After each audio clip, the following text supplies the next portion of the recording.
नमस्कार. मी भाऊ तोरसेकर. तुम्ही बघत आहात प्रतिपक्ष. मित्रांनो, अखेरीस काँग्रेस पक्षाने म्हणजे राहुल गांधींनी महाराष्ट्राचे प्रदेशाध्यक्ष म्हणून हर्षवर्धन सपकाळ यांची नेमणूक केलेली आहे. काँग्रेसचे अध्यक्ष मल्लिकार्जुन खरगे आहेत, पण त्यांचं नाव क्वचितच येतं. पक्षाचे सगळे निर्णय हे राहुल गांधी करतात आणि एक दाखवायला एक बुजगावणं असावं लागतं. जसं ते शेतात आपण बघतो ना, पक्षी पाखरं येऊन दाणे टिपतात, तर त्यांना घाबरवण्यासाठी अनेकदा जुन्या घरातला कुठचा तरी शर्ट सदरा एका खुंटीला लावून असा ठेवलेला असतो हात करून, की माणसं आहेत आणि म्हणून शेतात पाखरांनी येऊ नये यासाठी उभं करतात. त्याला बुजगावणं म्हणतात. तसं काँग्रेस पक्षात सध्या अध्यक्ष म्हणजे मल्लिकार्जुन खरगे नावाची एक वयोवृद्ध व्यक्ती बुजगावणं म्हणून ठेवलेली आहे. त्यालाही माहिती नसतं पक्षातर्फे काय निर्णय घेतले जातात, कोण निर्णय घेतो, पण ते चालतं. आता त्याची सगळ्यांना सवय झालेली आहे.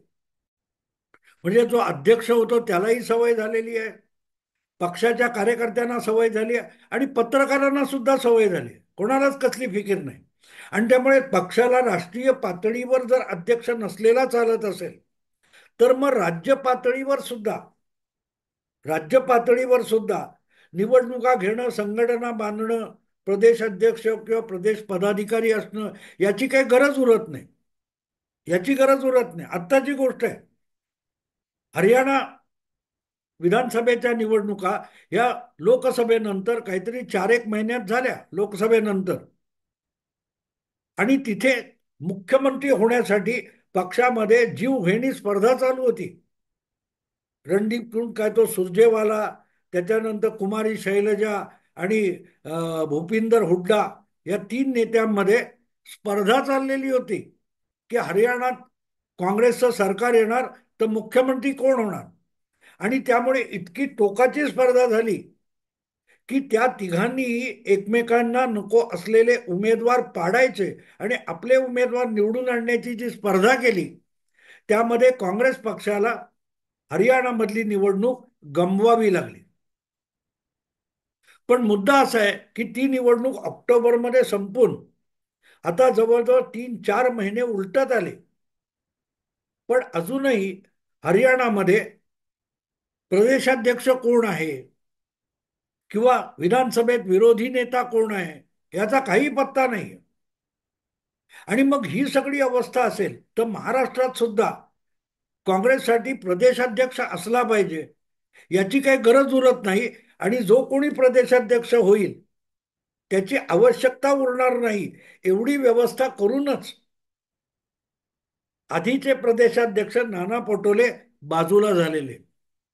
तुम्हाला आठवत असेल तर नाना पटोले हे मुळात काँग्रेसचे प्रदेश अध्यक्ष नव्हते.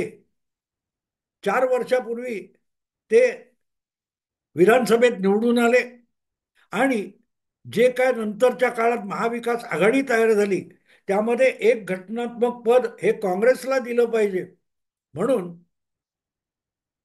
विधानसभेच्या अध्यक्षपद जे आहे हे काँग्रेसला देण्यात आलं आणि तिथे नाना पटोले यांची वर्णी लावण्यात आली. अर्थात नाना पटोले यांना अशा रीतीने घटनात्मक पदावर बसून जिथून राजकारण खेळता येत नाही अशा पदावर बसण्यात इंटरेस्ट नव्हता. त्यांना सत्ता पदामध्ये म्हणजे नेमकं सांगायचं तर मंत्रीपदामध्ये रस होता.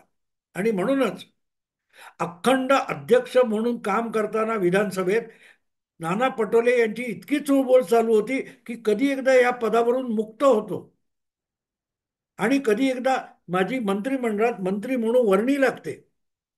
पण काँग्रेस श्रेष्ठींनी त्यांना सगळ्या मंत्र्यांच्याही वरचं पद देऊन टाकलं, त्यांना प्रदेशाध्यक्ष केलं. कारण विधानसभा लोकसभा निवडणुकीच्या अपयशानंतर प्रदेश काँग्रेसचे अध्यक्ष असलेले अशोक चव्हाण यांनी जबाबदारी स्वीकारून राहुल गांधी यांच्या पावलावर पाऊल टाकत आपल्या पदाचा प्रदेशाध्यक्ष पदाचा राजीनामा दिलेला होता. आणि त्यामुळे त्या पद रिकामून पडलेलं होतं. तिथे कोणाची तरी नेमणूक करायची म्हणून तात्पुरती मग बाळासाहेब थोरात यांना हंगामी प्रदेशाध्यक्ष म्हणून नेमलेलं होतं, पण ते तिकडे लक्ष पण देत नव्हते. आणि मंत्रिपद मिळाल्यामुळे काँग्रेसवाले इतके खुश होते की आपण निवडणूक जिंकली नसताना सुद्धा आपल्याला सत्तेतला हिस्सा मिळाला. म्हणून ते इतके खुश होते की त्यांना फरक पडत नव्हता की पक्षाचं काय होतंय, पक्षाच्या संघटनेचं काय होतंय. म्हणून बाळासाहेब थोरात नामदारी अध्यक्ष होते आणि पक्ष जवळजवळ ओस पडलेला होता. पक्षाची कार्यालय ओस पडलेली होती. आपापल्या पद्धतीने जिल्ह्यातले नेते आपापला पक्ष चालवत होते.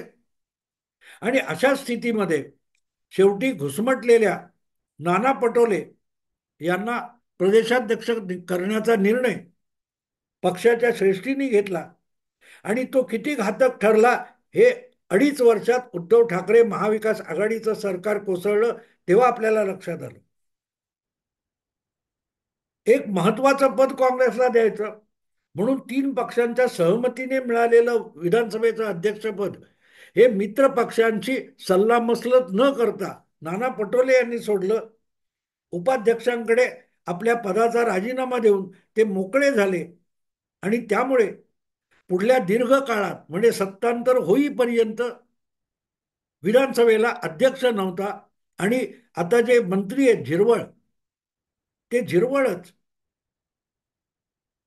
विधानसभेचं कामकाज चालवत होते.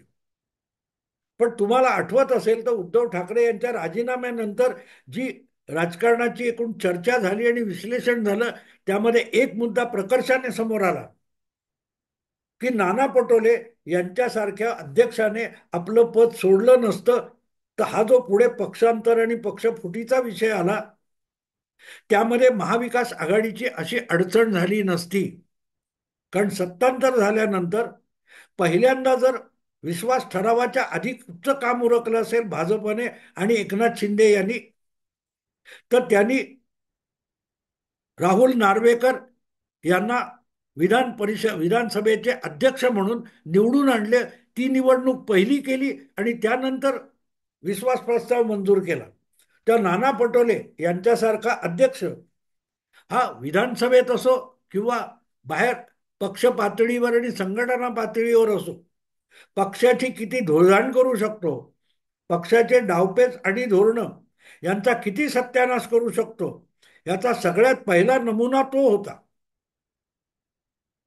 एकूण गंमत अशी असते की आज पक्षांतर आणि पक्षांतर विरोधी कायदा यामुळे सभापती पदाला भयंकर महत्व आलेलं आहे. बाकी ते उल्हास बापट वगैरे घटनातज्ञ घंटातज्ञ काय सांगतात ते विसरून जा. पण ज्या वेळेला पक्ष फोडले जातात किंवा पक्षातून काही लोकांना फुटायचं असतं तेव्हा कायद्याच्या चौकटीमध्ये राहून जे काय राजकारण करावं लागतं सत्तेतल्या किंवा विरोधातल्या त्या सगळ्या उचापतींमध्ये घडामोडींमध्ये सभापतीला किंवा विधानसभेच्या अध्यक्षाला सर्वाधिक महत्व असतं. कारण तोच कोणाला पात्र किंवा अपात्र ठरवू शकतो.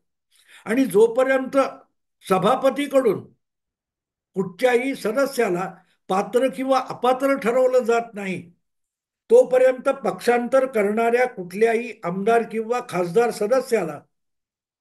सदस्याच्या विरोधामध्ये त्याच्या पक्षाला न्यायालयात सुद्धा दाद मागता येत नाही. मला एक ते मोठी गोष्ट आठवते. मला वाटते 1997-96 वगैरे अशी काहीतरी गोष्ट असेल.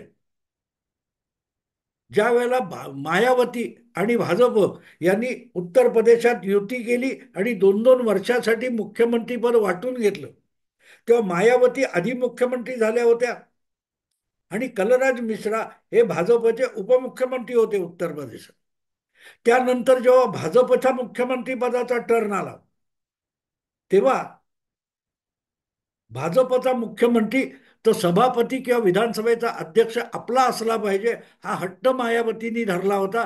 पण कल्याण सिंग जे भाजपचे मुख्यमंत्री होणार होते त्यांनी तो हट्ट फेटाळून लावला आणि शेवटी कल्याण सिंग मुख्यमंत्री झाले.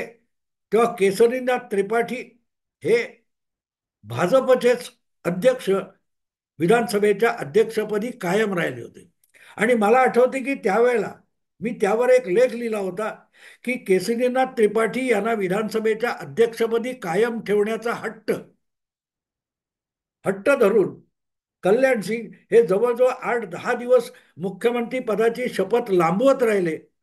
त्याचा अर्थ सरळ आहे की सभापतींची मदत घेऊन कल्याण सिंग हे बहुजन समाज पक्षाचे किंवा इतर पक्षाचे आमदार फोडण्याची दाट शक्यता आहे.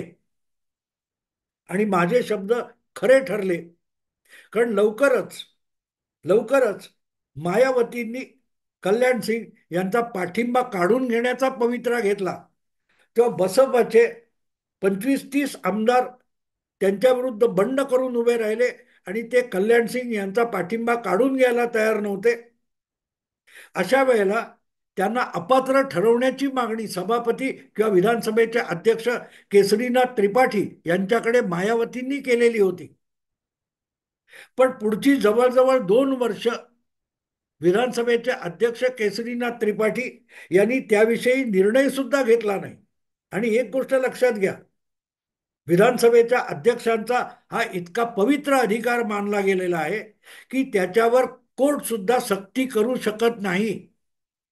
जी गोष्ट उत्तर प्रदेशामध्ये 2000 सालाच्या पूर्वी घडली होती, त्याची पुनरावृत्ती अगदी मला वाटते 5-7 वर्षापूर्वी कर्नाटकात सुद्धा झाली. मला वाटते 2018-19 मध्ये झाली.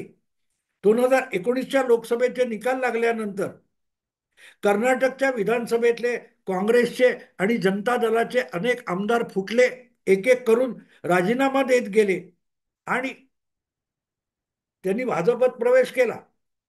तेव्हा त्यांच्या आमदारकीचा राजीनामा तरी मंजूर करायचा की नाही याच्यावर सुद्धा विधानसभेचे अध्यक्ष हटून आणि अडवून बसलेले होते. अगदी सुप्रीम कोर्टापर्यंत मॅटर गेलं तरी सुप्रीम कोर्ट राजीनामा गुपचूप मंजूर करा असं सभापतींना सांगू शकलेलं नव्हतं.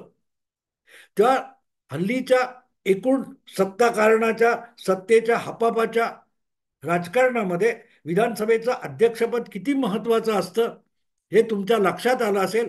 आणि मग तुम्हाला कळेल की अचानक एक दिवस नाना पटोले यांनी आपल्या विधानसभा अध्यक्षपदाचा राजीनामा उपसभापतींकडे देऊन टाकला.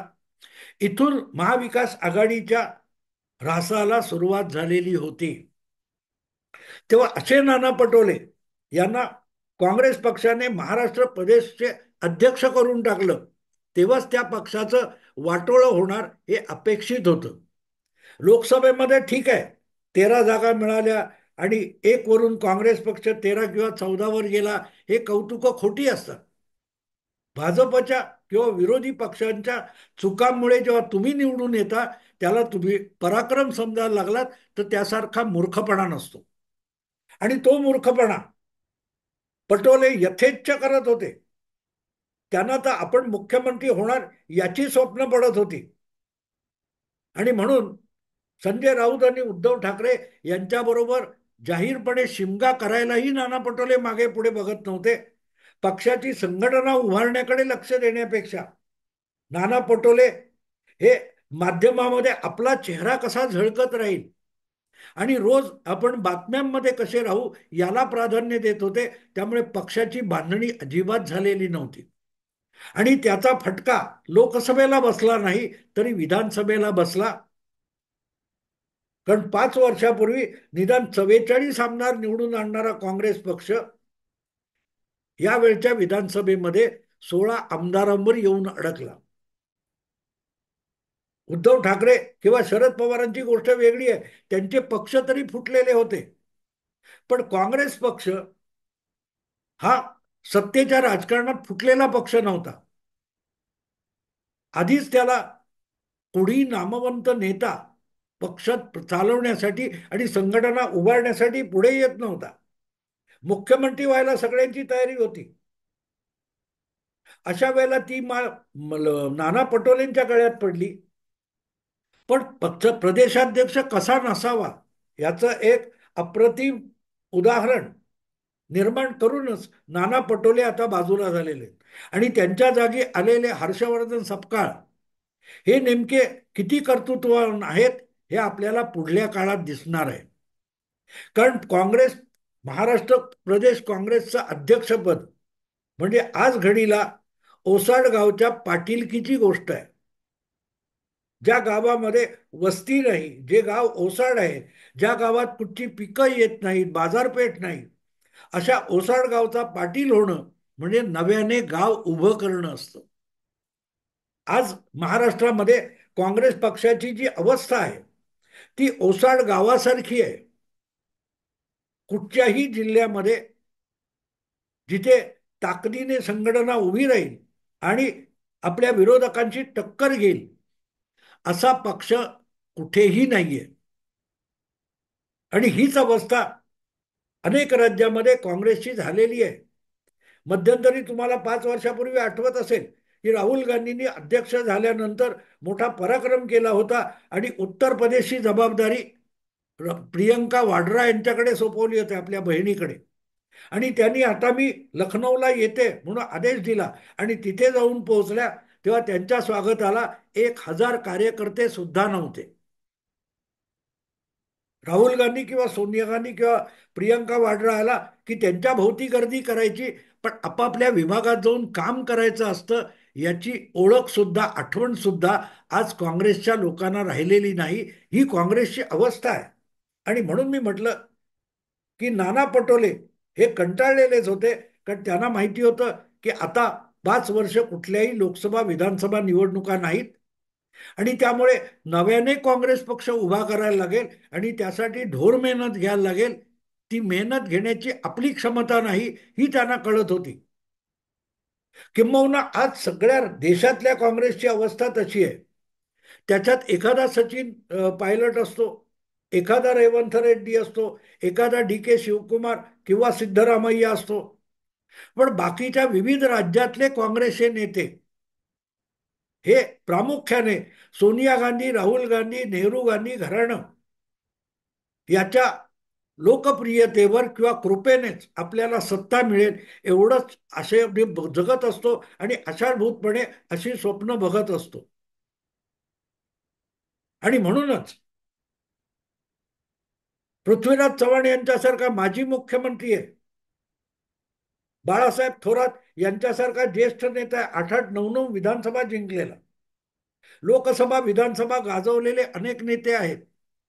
पण त्यापैकी कोणालाही पुढे होऊन प्रदेश काँग्रेसचं अध्यक्षपद आपण घ्यावं आणि नव्या जोमाने पक्ष उभा करावा असं वाटू सुद्धा नये. इथे कळतं की काँग्रेस महाराष्ट्रातली म्हणजे ओसाड गावची पाटीलकी आहे. आणि म्हणून कोणी व्हायला तयार नव्हता. अशा वेळेला नवा चेहरा म्हणून हर्षवर्धन सपकाळ यांना आणलेलं असेल तर ते कसं काही करू शकणार नाहीत असं मी बिलकुल म्हणणार नाही. कारण हा माणूस कोण आहे, त्याने आजवर काय काय पराक्रम केलाय हा मला माहिती नाही, त्यांची क्षमता मला माहिती नाही. पण म्हणून तो अपयशी ठरेल असंही म्हणणं योग्य होणार नाही. कारण अनेकदा प्रतिकूल परिस्थितीतच एखादा चांगला कार्यकर्ता मोठ्या जोमाने पुढे येत असतो. नरेंद्र मोदी यांना गुजरातमधला भाजप हा रसातळाला गेला असताना 24 वर्षापूर्वी सक्तीने मुख्यमंत्री म्हणून पाठवण्यात आलं. त्यांनी सरकार सांभाळलं, पक्ष सांभाळला, संघटना उभी केली आणि भाजपची पाळंमुळं फक्त गुजरातमध्येच भरभक्कम केली नाही तर देशभर त्याचा पसारा वाढवला. पण ते करण्यापूर्वी नरेंद्र मोदी कोण होते? कुठची निवडणूक न लढवलेला नेता होता. तेव्हा शून्यातून पण विश्व निर्माण करण्याची क्षमता एखाद्या अननुभवी नेत्याकडे असू शकते आणि ती हर्षवर्धन सपकाळ यांच्याकडे नसेल असं मी बिलकुल म्हणणार नाही. त्यांना वेळ दिला पाहिजे आणि त्यांना आपण वेळ दिला पाहिजे. त्याचप्रमाणे काँग्रेस पक्षातल्या इतर सगळ्या अनुभवी नेत्यांनी समर्थपणे आणि प्रामाणिकपणे या नव्या प्रदेशाध्यक्षाच्या मागे उभं राहिलं पाहिजे आणि एक एक जिल्हा, एक एक तालुका आणि एक एक गाव या पातळीवर आपला एक एक प्रामाणिक कार्यकर्ता शोधून नव्याने संघटनेची वीण मानली पाहिजे. हे काम हर्षवर्धन सपकाळ किती प्रामाणिकपणे आणि किती जोमाने करू शकतील मला माहित नाही. पण मी त्यांच्यासाठी एक उदाहरण देईन.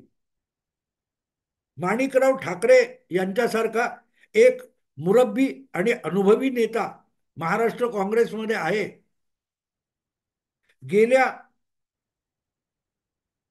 विधानसभा निवडणुकीमध्ये तेलंगणामध्ये 10 वर्ष गमावलेली सत्ता काँग्रेसकडे परत आणण्याचा पराक्रम जो रेवंत रेड्डी या नेत्याने तेलंगणामध्ये करून दाखवला, तेव्हा त्याच्या बरोबरीला खांद्याला खांदा लावून उभा राहिलेला प्रभारी नेता हा माणिकराव ठाकरे होता. माणिकराव ठाकरे यापूर्वी मला वाटते प्रदेशाध्यक्ष राहिलेत, युवक काँग्रेसचे प्रदेशाध्यक्ष म्हणून त्यांनी काम केलेलं आहे.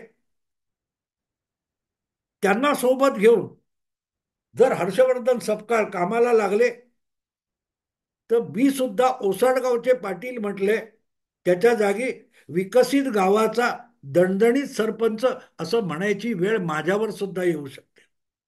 मुद्दा इतकाच आहे की नवा जो अध्यक्ष आलेला आहे त्याला आळसावलेले, ऐदी झालेले एकूण मुजोर काँग्रेसचे नेते ऐतोबा हे किती सहकार्य देतील आणि शून्यातून पक्ष नव्याने खरोखरच उभा राहील का, याविषयी माझ्या मनात शंका आहे.